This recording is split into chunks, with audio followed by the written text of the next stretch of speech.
Welcome back to watch and learn by Sudha ma'am. आज हम करने जा रहे हैं आपके सप्लीमेंट्री टेक्स्ट में से chapter number 3 the midnight visitor. Midnight का मतलब होता है मध्यरात्रि, विजिटर का मतलब होता है मुलाकाती। तो रात में जो मुलाकात करने आते हैं उसे मिडनाइट विजिटर के नाम से जाना जाएगा। तो ये जो बेसिकली कहानी है, ये कहानी है ऑजिबल नाम के एक सीक्रेट एजेंट की। वैसे जब हम एजेंट का नाम लेते हैं तो हम जानते हैं फिट सा, अजीब सा, रुआबी लुक देने वाला एजेंट होगा, लेकिन ये जो ऑजिबल है ये किसी भी तरीके से किसी भी सीक्रेट एजेंट के रूप में फिट ही नहीं होता है। क्यों फिट नहीं होता है? क्योंकि ऑजिबल को यहाँ पे दिखाया गया है कैसा, एक ऐसा आदमी जो कि मोटा है, उसका पेट काफ़ी बड़ा है और रेयरली वो सीक्रेट एजेंट की तरह दिखाई देता है। इसका काम कहाँ था? ये पेरिस नाम की जगह पर एज ए डिटेक्टिव काम किया करता था। इसको अपॉइंट करते हैं फॉवलर नाम के एक बंदे ने, जो कि एक यंग नौजवान रोमांटिक लेखन को लिखने वाला राइटर बताया गया है। तो चलो शुरू करते हैं हमारा chapter the midnight visitor. Ozible, a secret agent, is expecting to get a very important report. Another secret agent, Max, threatens him with a pistol, demanding the report. Does Ozible outwit him? Ozible एक secret agent है जो एक important report ढूंढ रहा होता है, और एक दूसरा सीक्रेट एजेंट जिसका नाम दिया है मैक्स, वो आकर के उसे पिस्टल की मदद से डराता है और कहता है वो जो तुम्हारे पास रिपोर्ट है वो मुझे दे दो। तो क्या ऑजिबल उसे वो रिपोर्ट दे देता है? यही हमें यहाँ पे पता करना है। तो चलो शुरू कर रहे हैं हम। Ozible did not fit any descriptions of a secret agent Fowler had ever read. Following him down the musty corridor of the gloomy French hotel where Ozible had a room, Fowler felt let down. It was a small room on the 6th and top floor and scarcely a setting for a romantic adventure. Ozible was, for one thing, fat, very fat, and then there was his accent. Though he spoke French and German passively, he had never altogether lost the American accent he had brought to Paris from Boston 20 years ago. You are disappointed, Ozible said wheezily over his shoulder. You were told that I was a secret agent, a spy dealing in espionage and danger. You wish to meet me because you are a writer, young and romantic. You envisioned mysterious figures in the night, the crack of pistols, drugs in the wine. Instead, you have spent a dull evening in a French music hall with a sloppy fat man who, instead of having messages slipped into his hand by dark-eyed beauties, gets only a prosaic telephone call making an appointment in his room. You have been bored, the fat man chuckled to himself as he unlocked the door of his room and stood aside to let his frustrated guest enter. You are disillusioned, Ozible told him. But take cheer, my young friend. Presently you will see a paper, a quite important paper, for which several men and women have risked their lives to come to me. Someday, soon, that paper may well affect the course of history. In that thought, in drama, is there not? चलो शुरू करते हैं। इतना हम समझने की कोशिश करते हैं। ऑजिबल जो था वो किसी भी तरीके की डिस्क्रिप्शन जो भी फॉलोअर ने एक्सपेक्ट करके रखा था, जो सीक्रेट एजेंट की जो बोलते हैं ना पर्सनालिटी होती है, किसी भी एंगल में उसको फिट नहीं होता था। उसको याद करते हुए देखता है कि मैंने क्या सोचा था और ये क्या बन करके आया। वो दोनों जन किसको, मतलब ऑजिबल को फॉलो करते हुए फॉलोअर जो हैं वो जाते हैं एक कॉरिडोर से होते, ग्लूमी फ्रेंच नाम का एक होटल है जहाँ पर ऑजिबल का खुद का एक रूम था, वहाँ वो जाते हैं। फॉलोअर को बिल्कुल भी अच्छा नहीं लगा, उसे काफ़ी अफसोस हुआ कि मैंने किस एजेंट को अपॉइंट कर लिया है। वो जो कमरा था काफ़ी छोटा दिखाया गया है। 6th माले पे, सबसे टॉप फ्लोर पे ये लोग वहाँ जाते हैं। क्या करने के लिए? एक ऐसा सेटअप करने जाते हैं जिसमें रोमांटिक एडवेंचर देखने को मिले। ऑजिबल जो था वो बहुत ही मोटा, काफ़ी मोटा एजेंट दिखाया गया है, और उसकी जो बोली थी वो भी काफ़ी अजीब बताई गई थी, क्योंकि वो फ्रेंच और जर्मन दोनों मिक्स करके बोला करता था। देखने जाएं तो उसने अमेरिकन लैंग्वेज कुछ भी नहीं सीखा था। उसका जो लय था वो काफ़ी वियर्ड बताया गया है, और ये जो लय का था, ये जो लहजा था, वो उसने पेरिस से बॉस्टन नाम की जगह पर लाया था 20 साल पहले। यानी ऑजिबल की पर्सनैलिटी को डिस्क्राइब करते हुए बताया जा रहा है कि वो मोटा था, बहुत ही मोटा था, और उसकी जो बोली थी वो बिल्कुल भी अच्छी नहीं थी, जिसमें मिक्सचर देखने को मिलता था फ्रेंच और जर्मन के साथ साथ अमेरिकन एक्सेंट का। ऑजिबल फॉलर को बोलता है तुम काफ़ी निराश दिख रहे हो, तुम क्यों इतने उदास नज़र आ रहे हो। तो वो कहता है कि तुम तो कह रहे थे कि तुम एक सीक्रेट एजेंट हो, एक स्पाई हो जो अजीबोगरीब से कामों को करता है, जो अपनी जान को खतरे में डालता है, और तुम्हारी जो पर्सनैलिटी है वो मुझे बिल्कुल समझ में नहीं आ रही है। तब ऑजिबल फॉलर को जवाब देता है कि ये तुम्हारी इच्छा थी कि तुम मुझसे मिलना चाहते हो। क्यों? क्योंकि तुम एक राइटर हो, एक लेखक हो, यंग हो और रोमांटिक हो। तुम्ही ने कहा था कि मैं एक रात में अजीबोगरीब सी घटना में एक ऐसा सुराग देना चाहते हो, तुम मुझे एक ऐसी कहानी मुझ पर लिखना चाहते हो जो कि रात में घटी हो, जिस पर तुम अपनी जो बोलते हैं ना स्टोरी है वो अच्छे से सेटअप कर सको, वो भी क्रिस्टल के साथ, हाथ में एक वाइन हो। ये तुम्हारी इच्छा थी, तुम मुझसे मिलना चाहते थे, मैंने तुम्हें नहीं बोला था कि तुम मेरे पीछे आओ। तो यहाँ पर ऑजिबल किसको ब्लेम करना शुरू कर देता है? फॉलर को। वो कहता है कि एक अजीबोगरीब सी जगह पर अब तुमने शाम को बिताया, वो भी कहाँ? फ्रेंच म्यूजिक हॉल में, वो भी मेरे जैसे इंसान के साथ। इसकी जगह पर तो तुम अच्छे से जाते, एक अच्छी जगह पर किसी से बात करते, तुम काश एक अच्छे सा कोई कमरा रूम बुक कर लेते जहाँ पे हम ये अपॉइंटमेंट करते। तो ऑजिबल कहता है कि ये जो कमरा है ये अच्छा है, तुम चिंता मत करो। फिर वो फॉलर ऑजिबल को बोलता है कि तुम बहुत बोरिंग हो। वो आदमी जो है ऑजिबल, वो कहता है, वो क्योंकि मोटा दिखाया गया तो हंसने लगता है, कहता है चलो चलो अब हम कमरे में चलते हैं। वो अपने गेट को खोलता है। ऑजिबल और फॉलर दोनों जन उसके साथ कहाँ जाते हैं? घर के अंदर। तब ऑजिबल कहता है किसको? फॉलर को, तुम अजीब से ही व्यक्ति हो, तुम्हें मुझे प्रोत्साहित करना चाहिए, तुम्हें मुझे प्रेरित करना चाहिए कि मैं ऐसा कुछ काम करके तुम्हारे सामने रख सकूं जिससे तुम्हें लिखने के लिए बहुत सारे थॉट्स आएँ। तुम एक तो यंग हो, अच्छे खासे पर्सनैलिटी वाले हो, लेकिन तुम ऐसा तो कुछ कर ही नहीं रहे हो। तुम तो ऐसे बिहेव कर रहे हो जैसे कि तुमने बहुत बड़ी गलती कर ली है मुझे अपॉइंट करके। फिर वो कहता है कि ये जो देख रहे हो पेपर, कौन? ऑजिबल कहता है फॉलर को, ये जो पेपर देख रहे हो ये बहुत अहम दस्तावेज है। इस दस्तावेज को पाने के लिए लगभग कई सारे मर्द और औरतें जो हैं अपने जीवन को उन्होंने खतरे में डाल दिया है। वो कई बार मुझे मिलने भी यहाँ पर इसी चीज़ के लिए आते हैं। एक दिन तुम्हें एहसास होगा कि ये जो पेपर है इसने इतिहास को बदल दिया है। और इस तरीके से वो ड्रामा शुरू करता है, कहानी को सुनाना शुरू करता है।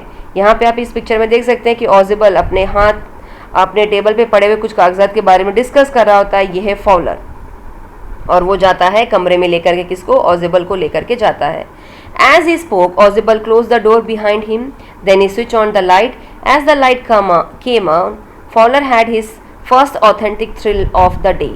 For halfway across the room, a small automatic pistol in his hand, stood a man. Ozibel blinked a few times. Max, he whisked, you gave me quite a start. I thought you were in Berlin. What are you doing here in my room? तो यहाँ पे ये दोनों यानी ऑजिबल और faller जैसे ही कमरे में एंटर होते हैं, वो पहले गेट बंद करता है ऑजिबल और स्विच ऑन करने जा रहा होता है, तभी एकदम से उसके सामने एक पिस्टल नज़र आती है। और जब लाइट होती है तो वहाँ पर एक आदमी अपने हाथ में क्या कहते हैं बंदूक को लेकर के उनकी तरफ इशारा कर रहा होता है।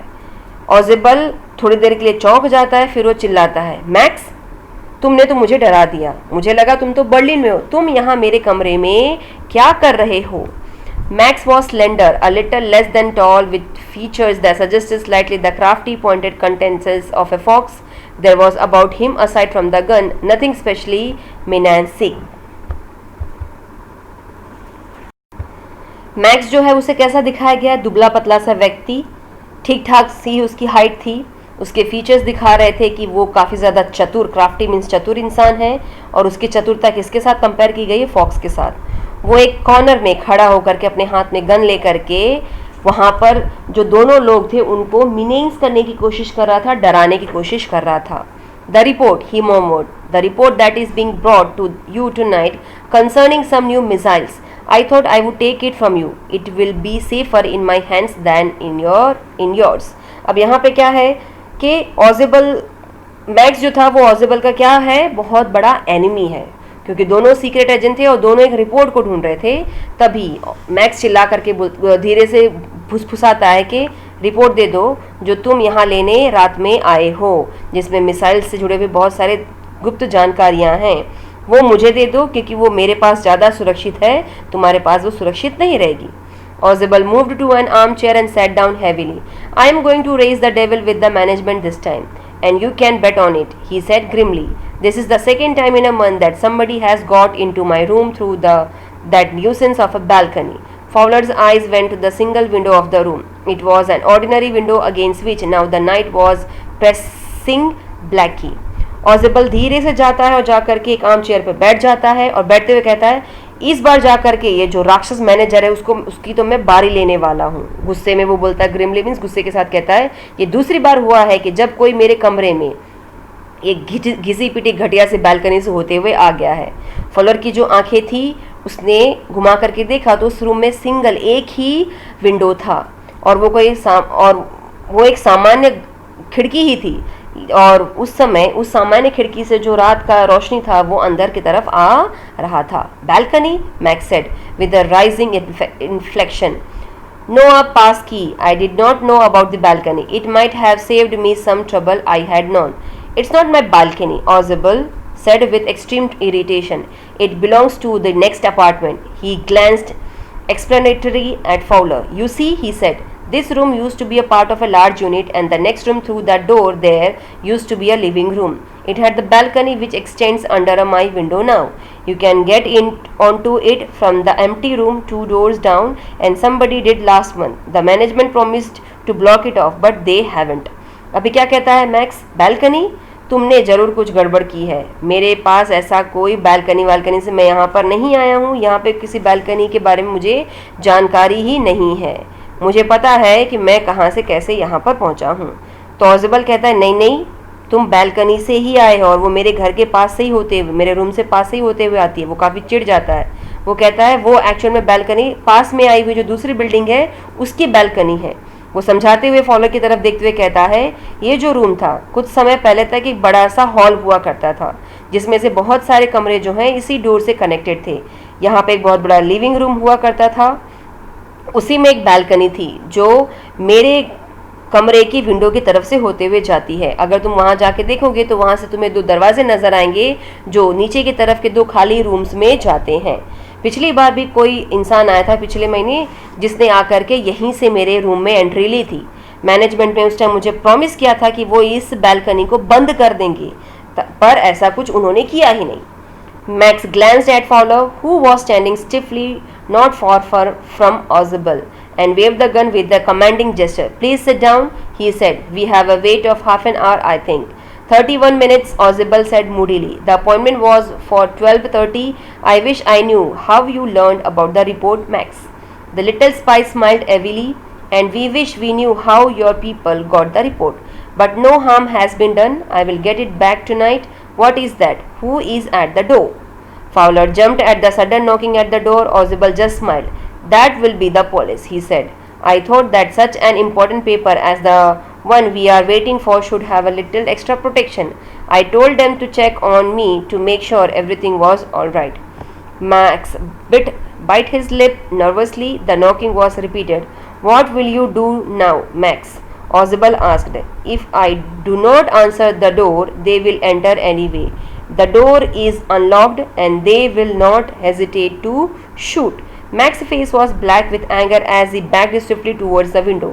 He swung a leg over the sill. Send them away, he warned. I will wait on the balcony. Send them away or I'll shoot and take my chances. The knocking at the door became louder and a loud voice was raised. Mr. Ozible, Mr. Ozible. अभी यहाँ पे क्या बताया जा रहा है?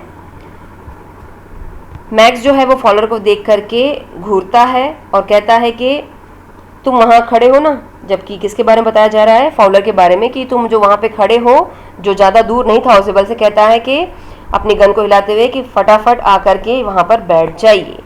अभी ये जो बातचीत है ये आधा घंटा चलेगी। उतने में 31 मिनट जब हो जाती है तो ओजिबल कहता है कि मेरी 12:30 को एक अपॉइंटमेंट है। आई विश तुम्हें उसके बारे में पता होगा क्योंकि ये जो रिपोर्ट है बहुत इंपॉर्टेंट है, मैक्स। तो जो मैक्स था वो छोटी सी स्माइल देता है और कहता है कि काश तुम पहले आ गए होते इस रिपोर्ट को लेने के लिए, लेकिन मैंने तुम्हें किसी भी तरीके का नुकसान नहीं पहुंचाया है, इसीलिए मुझे वो रिपोर्ट दे दो और मैं यहाँ से चलता बनूंगा। तो वो कहता है रिपोर्ट में क्या है और डोर पर कौन है? फॉलर जो है फटाफट कूद करके कहाँ पहुंच जाता है, डोर के पास, क्योंकि फॉलर जो है वो कूदना शुरू हो जाता है क्योंकि उसको डोर पर अजीब सी आवाज़ आना शुरू हो जाती है। यानी होता यूँ है कि 31 मिनट पूरा होते ही ऑजिबल कहता है कि तुम्हारा टाइम ख़त्म, 12:30 बजे मेरी एक दूसरी मीटिंग है दूसरे लोगों के साथ। ऑल्दो मेरे पास ये जो रिपोर्ट है वो काफ़ी इंपॉर्टेंट है, मैंने तो कुछ पुलिस वालों को भी बोला था कि यहाँ पर आ जाना, काश तुम थोड़ा पहले आते तो शायद तुम्हें ये रिपोर्ट लेने में काम आ जाता, पर तुम अब यहाँ से जाओ। तो मैक्स कहता है ठीक है, मैंने तुम्हें किसी भी तरीके का नुकसान नहीं पहुँचाया है, तुम मुझे बस वो रिपोर्ट दे दो और मैं यहाँ से चलता बनूंगा। इतने में ही डोर पर अजीब सी नॉकिंग शुरू हो जाती, जैसे कोई ठपठपा रहा हो। फॉलर जो है आवाज़ को सुनते ही डर जाता है, कूदना शुरू कर जाता है। ऑजिबल हंसता है, कहता है कि कोई और नहीं है, टेंशन मत लो, ये तो सिर्फ पुलिस है। इतना इंपॉर्टेंट डॉक्यूमेंट लेने मैं यहाँ पर आया हूँ और इतने साल से मैं इस डॉक्यूमेंट को ढूंढ रहा था, तो उसके लिए तो एक्स्ट्रा प्रोटेक्शन होनी चाहिए ना। मैं बस यही कंफर्म करना चाहता था कि मैं यहाँ पर सेफ हूँ कि नहीं, इसलिए यहाँ आने से पहले मैंने पुलिस को इन्फॉर्म कर दिया था। मैक्स जो था वो घबरा जाता है कि तुमने पुलिस को बुलवाया है। फिर थोड़ी देर में गेट पे वापस नॉकिंग शुरू हो जाती है। तो मैक्स कहता है अब तुम क्या करोगे। ऑजिबल कहता है कि अब मैक्स तुम क्या करोगे, अगर मैंने दरवाजे पर आंसर नहीं दिया तो वो लोग अंदर आ जाएंगे, क्योंकि मैंने उनको बोला था कि तुम अंदर आ जाना। तब मैक्स कहता है कि अगर वो अंदर आ गए तो तुम क्या करोगे। तो मैक्स कहता है, ऑजिबल कहता है कि मैंने उनको बोल दिया था कि अगर मैं दरवाज़ा नहीं खोल पाऊँ तो तुम दरवाज़ा को तोड़ करके अंदर आ जाना। मैक्स का चेहरा था वो गुस्से से भर जाता है। वो धीरे से होते हुए विंडो के पास पहुंचता है जो कि उस कमरे में थी। वो अपना एक पैर लटका करके खड़ा हो जाता है इस विंडो पे और कहता है कि इन पुलिस वालों को यहाँ से भगा दो, मैं तुम्हें वार्निंग दे रहा हूँ, मैं यहाँ पर इस बालकनी में वेट करूँगा, उनको भगा दो वरना मैं तुमको शूट कर दूंगा और तुम्हारे जो मौका है इस रिपोर्ट को पाने का वो धरा का धरा रह जाएगा। इतने में दरवाजे पर जो ठपठपाने की आवाज़ थी वो काफ़ी तेज़ हो जाती है और बाहर से आवाज़ कोई लगा रहा होता है, मिस्टर ऑजिबल दरवाज़ा खोलो। यहाँ पर आप ये देख सकते हो इस पिक्चर में कैसे सीन बताया गया है। ऑजिबल बैठा है, फॉलोअर उसके पीछे खड़ा है, डोर पे कंटिन्यू नॉकिंग हो रही होती है और ये बंदा जो कि मैक्स एक सीक्रेट एजेंट है, जो कि इसका एनिमी है, वो अपना एक पैर विंडो से लटका करके इस उम्मीद में कि यहाँ पे बैल्कनी है, इसको धमकी देता है कि तुम दरवाज़ा मत खोलो और अगर खोलते तो उनको बोल दो कि तुम चले जाओ, मैं यहाँ पर ठीक हूँ वरना मैं तुम्हें गोली से उड़ा दूंगा। Keeping his body twisted so that gun still covered the fat man and his guest, the man at the window grabs the frame with his free hand to support himself. Then he swung his other leg up and over the wind sill. The door knob turned. Swiftly Max pushed with his left hand to free himself from the sill and dropped to the balcony, and then as he dropped he screamed once shrilly. अब आप इस photo में देख सकते हैं, पहले एक पैर लटकाया मैक्स ने, फिर गन को इस तरफ इनके सामने रखा कि वो लोग डर में रहें कि मैं ये बंदूक चला दूंगा, फिर दूसरा पैर भी उसने उस तरफ लटका दिया, लेकिन इसका ध्यान पूरा ऑजिबल के पास था। थोड़ी देर में वो इसकी सपोर्ट से बैल्कनी पे कूदने की जैसे ही कोशिश करता है, थोड़ी देर में आवाज़ आती है उसके चिल्लाने की, जैसे कोई चीज़ ऊपर से नीचे धड़ करके गिरी हो। The door opened and a waiter stood there with a tray, a bottle and 2 glasses. Here is the drink you ordered for when you returned, he said, and set the tray on the table, deftly uncorked the bottle and left the room. White-faced Fowler stared after him, but he stammered, "The police." There was no police or Zibel's side, only Henry, whom I was expecting. But won't that man out on the balcony? Fowler began. No, said Ozibel. He won't return. You see, my young friend, there is no balcony. अभी होता यूं है, door का knob खुल जाता है, धीरे से वेटर जो है वो आता है अपने हाथ में एक ट्रे लेकर के, एक बोतल लेकर के और 2 ग्लास लेकर के, कहता है ये रहा आपकी ड्रिंक जो आपने यहाँ आने पर ऑर्डर किया था। वो टेबल पर ट्रे को रख देता है, बोतल का ढक्कन खोलता है, पानी डालता है और कमरे को छोड़ के चला जाता है। फॉलर जो था ये सारा सीन देख रहा था, वो डर जाता है और घूरते हुए कहता है तो पुलिस कहाँ है। तब ऑजिबल कहता है कोई पुलिस नहीं आने वाली, ये तो हेनरी था जिसकी मैं उम्मीद कर रहा था कि वो यहाँ पर आएगा। तब फॉलर कहता है लेकिन उस आदमी का क्या जिसको तुमने बालकनी में भेज दिया है, वो तो वापस आ जाएगा और हमें मार डालेगा। तब ऑजिबल कहता है कि वो वापस नहीं आएगा मेरे दोस्त, मेरे प्यारे दोस्त, वहाँ पे कोई बालकनी नहीं है। इसका मतलब क्या हुआ कि यहाँ पर जिसे हम इग्नोर कर रहे थे, ऑजिबल की जो क्लेवरनेस को हम इग्नोर कर रहे थे वही उसकी चतुरता काम आई। उसने अपनी जान को बचाने के लिए, क्योंकि मैक्स के हाथ में क्या था, बंदूक, अपनी जान बचाने के लिए झूठ बोला कि ये विंडो के पास से एक बैल्कनी गुजरती है, जबकि वहाँ पर कोई बैल्कनी नहीं थी। तो नेचुरल है मैक्स ऊपर से गिरा होगा और हो सकता है वो मर भी गया होगा। तो इस तरीके से उसने फॉलर की और खुद की जान बचाई। राइटर हैं रॉबर्ट आर्थर। आई होप ये जो चैप्टर है द मिडनाइट विजिटर आपको अच्छे से समझ में आ गया होगा। Thank you.